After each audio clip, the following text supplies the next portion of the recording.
Salut à tous, bienvenue sur le débrief du Canap FPM pour le match d'hier soir, le match Allemagne-Pologne. Aujourd'hui je suis avec Paul pour en parler. Salut Paul. Salut Sacha.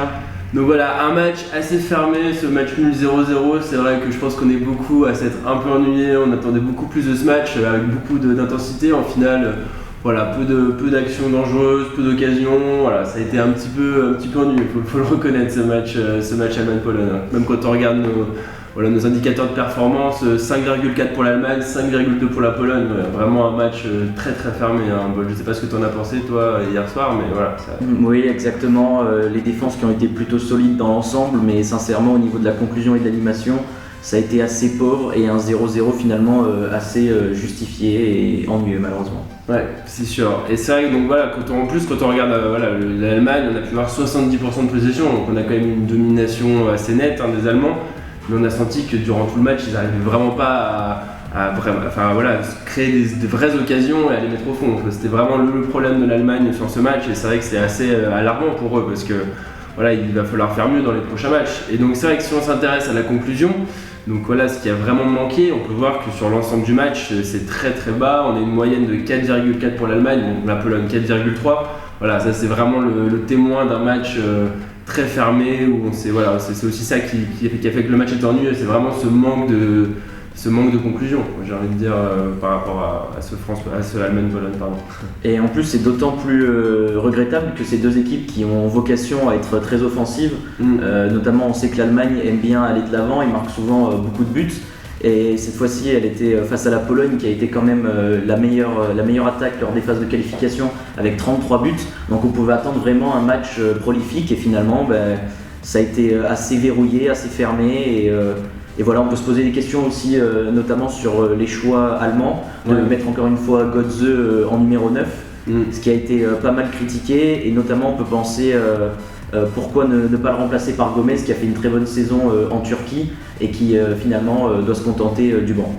Ouais, c'est vrai que Mario Götze, aussi beaucoup d'internautes l'ont fait remarquer. Je pense qu'on y reviendra tout à l'heure dans la séquence de best-of des internautes, mais c'est vrai que Götze est quand même, on sent qu'il n'est pas bon dans ce rôle de pointe, quoi. Il faut vraiment que soit qu'il rentre plus en joker en fin de match, peut-être sur les côtés, mais là en pointe il n'arrive pas à avoir un bon rendement pour l'équipe. Je crois que c'est pas ce qu'il faut pour l'équipe d'Allemagne.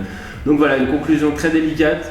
On a relevé très peu d'occasions dangereuses. Quand on regarde un peu le tableau, on peut voir que pour un match entre deux bonnes nations du football, c'est quand même très très pauvre en termes d'occasions. En première mi-temps, c'est le désert, quoi. Il n'y a aucune occasion à peu près dangereuse.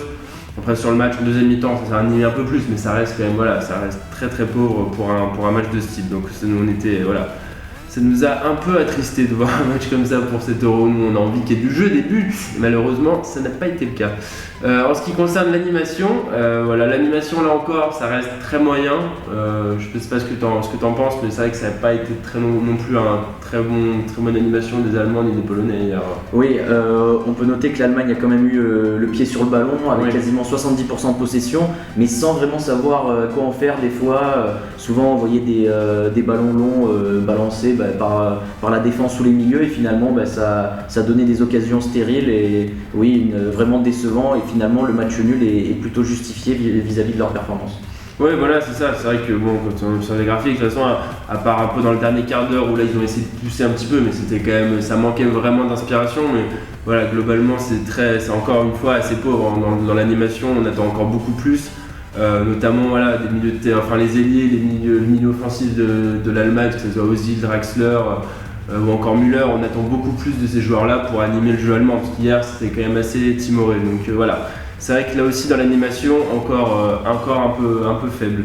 Après en ce qui concerne la défense, ça reste globalement des notes assez bonnes parce que c'est aussi dû au manque d'occasion des deux côtés. Les défenses ont été peu inquiétées. Des notes moyennes. On peut peut-être citer quand même la bonne performance de Jérôme Boateng. Je ne sais pas ce que tu as pensé de ce joueur, mais moi j'ai beaucoup aimé sa performance hier.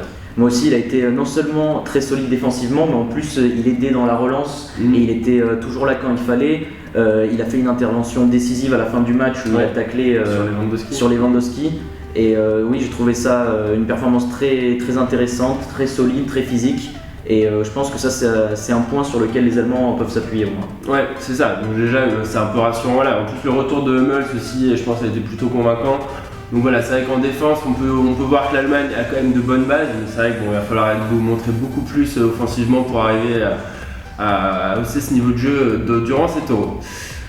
Donc voilà, c'était tout pour ce débrief d'Allemagne-Pologne. J'espère que vous appréciez cette vidéo. Je vous invite à aller voir toutes nos analyses de performance sur notre blog, le blog FPM. Vous y retrouvez pour tous les matchs des top équipes, vous retrouvez les analyses des équipes et des joueurs. Et puis je vous dis à bientôt pour une nouvelle vidéo. Salut à tous.